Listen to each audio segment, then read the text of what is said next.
E assim começa uma das narrativas mais poderosas da história sagrada, num tempo em que o povo hebreu vivia sob o jugo implacável do Egito. Escravizado, humilhado, esquecido, Deus ouviu o clamor dos oprimidos e decidiu agir, não com exércitos ou reis, mas com um homem que fugia de seu passado, Moisés, no deserto de Midian, enquanto pastoreava ovelhas. Moisés viu algo extraordinário, uma sarça ardente que queimava sem se consumir. Ao se aproximar, uma voz ecoou do fogo, chamando-o pelo nome.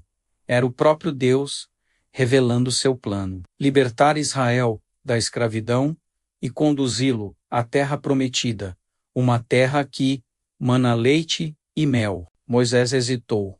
Sentia-se inadequado, inseguro, incapaz de falar em público. Mas Deus respondeu com sinais milagrosos, um cajado que virava serpente, uma mão que se tornava leprosa, e depois era curada, e água do Nilo transformada em sangue. Mesmo assim, Moisés pediu que outro fosse enviado.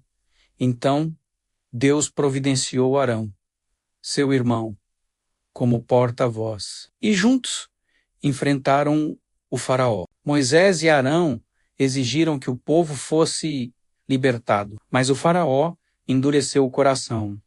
Então Deus enviou 10 pragas devastadoras sobre o Egito, cada uma desafiando os deuses egípcios e revelando o poder do Senhor. Após a última praga, a morte dos primogênitos, o faraó cedeu e o povo hebreu partiu em liberdade. À beira do Mar Vermelho, com o exército egípcio em perseguição, Moisés ergueu seu cajado e o mar se abriu. Israel passou a pé enxuto. E quando os egípcios tentaram seguir, as águas se fecharam, selando a libertação definitiva. Mas a travessia não terminava ali. O deserto do Sinai se estendia diante deles, como um mar de areia e silêncio. E o caminho à terra prometida levaria 40 anos. Cada passo era um teste, faltava água, faltava comida e surgiram murmúrios de saudade do Egito. Mas Deus não os abandonou, fez brotar maná do céu, jorrar água da rocha, enviou codornizes e guiou-os com uma coluna de nuvem de dia e uma coluna de fogo à noite. No Monte Sinai, Moisés subiu sozinho para encontrar-se com Deus. Ali, envolto em nuvens e trovões, recebeu os 10 mandamentos, leis eternas que moldariam a identidade do povo. Mas ao descer, encontrou o povo adorando um bezerro de ouro. A fé ainda era frágil, a confiança volátil. Por isso, a travessia se prolongou. Não era apenas uma jornada geográfica. Era uma purificação espiritual. Uma geração inteira precisaria aprender a confiar, a obedecer, a esperar. Moisés guiava com paciência, enfrentava rebeliões, intercedia por seu povo e falava com Deus como quem fala com um amigo. Ao final dos 40 anos, às margens da terra prometida, Moisés contemplou o destino, mas não entrou. Sua missão estava cumprida, o povo estava pronto e a história eternizada. No alto do Monte Sinai, envolto em nuvens, trovões e fogo, Moisés recebeu não apenas palavras, mas um pacto eterno entre Deus e seu povo. Gravados pelo próprio dedo divino em tábuas de pedra, surgiram os 10 mandamentos-leis, que ecoariam por gerações, moldando consciências e civilizações. Não terás outros deuses diante de mim, não farás para ti imagem de escultura, não tomarás o nome do Senhor teu Deus em vão. Lembra-te do dia de sábado para santificá-lo, honra teu pai e tua mãe, não matarás, não adulterarás, não furtarás, não darás falso testemunho contra o teu próximo, não cobiçarás. Essas leis inscritas em pedra foram quebradas por Moisés ao ver o povo adorando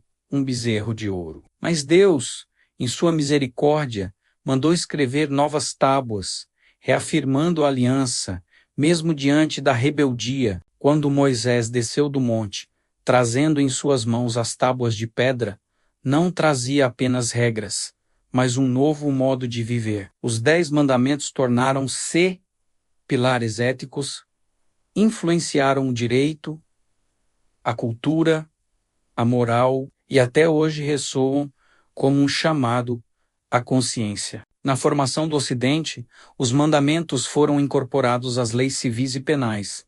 O direito à vida, à propriedade e à verdade tem raízes profundas nesses preceitos. Durante a Idade Média, o direito canônico absorveu os mandamentos como base moral, e mesmo com o avanço da secularização, os valores que eles representam continuam vivos. Nos Estados Unidos, é comum encontrar representações dos 10 mandamentos em tribunais, como símbolo da herança ética judaico-cristã. E a ideia de perjúrio está diretamente ligada ao mandamento, que proíbe falso testemunho. Além do cristianismo e do judaísmo, os mandamentos influenciaram outras culturas por meio de seus princípios éticos. Mesmo em sociedades que não seguem essas religiões, os valores de respeito, honestidade e justiça são considerados essenciais. E no cotidiano, os mandamentos ainda servem como guia moral.